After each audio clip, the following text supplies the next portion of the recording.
we're just walking.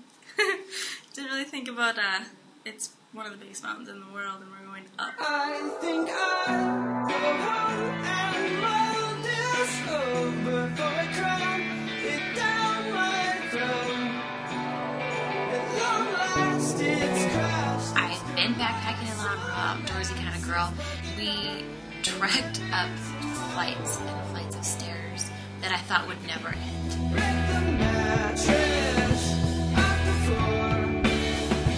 Pop the cramps off them together in the cold. Heavy dark skin. After I got here, I started wondering, like, what am I doing here? Wasn't so sure about, like, what I had got myself into.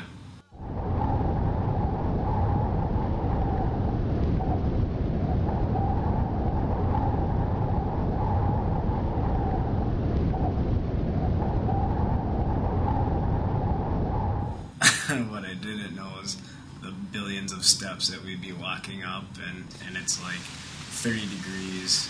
I'm still sweating like a monster. Everything is gonna be alright. Everything is gonna be alright. Everything is gonna be alright. Be strong, believe. Everything is gonna be alright. Everything is gonna be alright. Everything is gonna be alright. Be strong, believe. My name's Scotty Brown, and I am the director of Peak Performance. We've just spent the last month in the mountains of Nepal on an outdoor school of leadership and evangelism. We spent about 10 days in the Himalaya mountain range in the Annapurna region, traveling from Nayapul up to Annapurna Base Camp and back, and learning about leadership and actually having an experiential leadership program where the students are able to incorporate what they're learning into opportunities to lead. And also did some evangelism up in the mountains with some of the unreached people groups up there. We need to shatter the myth that in order for us to lead, we've got to have it all together. We've got to have all the traits already. I've got to be confident. I've got to be articulate. I saw that leadership was just kind of being the strong personality that was out in front and that was like paving the way for everybody else. But I learned a lot that leadership isn't being out in front, but leading not necessarily from the back, but leading through servanthood. I learned a lot about what it meant to be a servant. I learned a lot about patience and being honest with people. You didn't just go through different styles of leadership, but you went through things, defined what isn't leadership, and we had the opportunity to, say what we thought leadership was, and then we obviously had all the opportunities to lead, where we led a day of trekking in the Himalaya mountain range and applied leadership through teaching a leadership law and explaining that, and I think that helped to make it a lot more real. Leaders who develop leaders invest their time into others instead of spending time with others, which I think is kind of a key point, like we've been talking about conversations and in our free time to make the volitional decision to specifically take a conversation or take something somewhere where they're investing time into others instead of just spending it.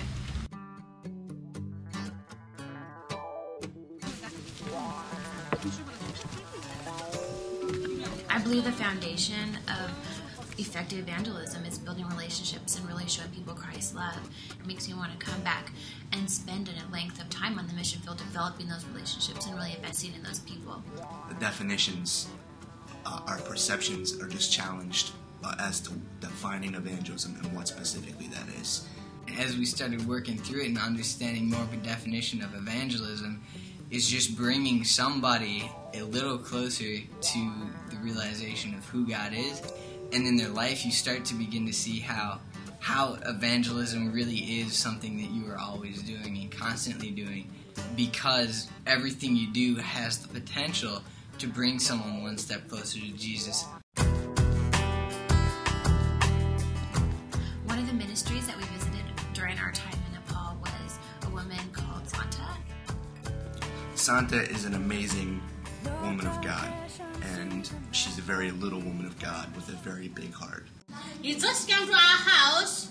We got without muscle, just skin and bone.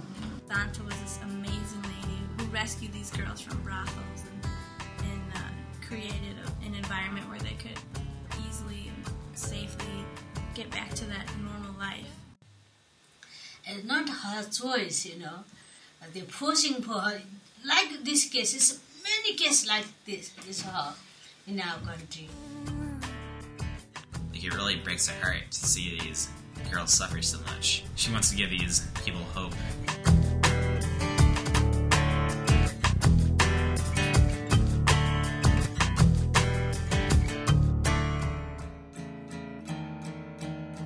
For me personally, it was a system shock, 2x4 across the head.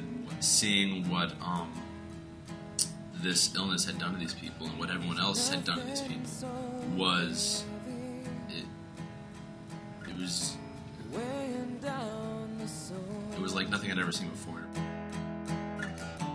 As the weight of nothing worth my strength to hold.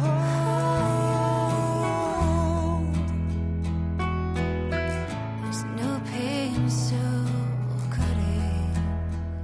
Leprosy is something that you read about in the Bible all over the place. Jesus healing lepers, people with leprosy being shunned, and we all have this idea of what leprosy is. It makes the pages of the Bible come alive. It says this is what it's really like. This is what Jesus and the disciples in the early church were dealing with, and not that it's just them then, but us now, to see people who are socially rejected or physically handicapped, who are emotionally damaged, and to take that to our world and say, hey, we're the lepers for us.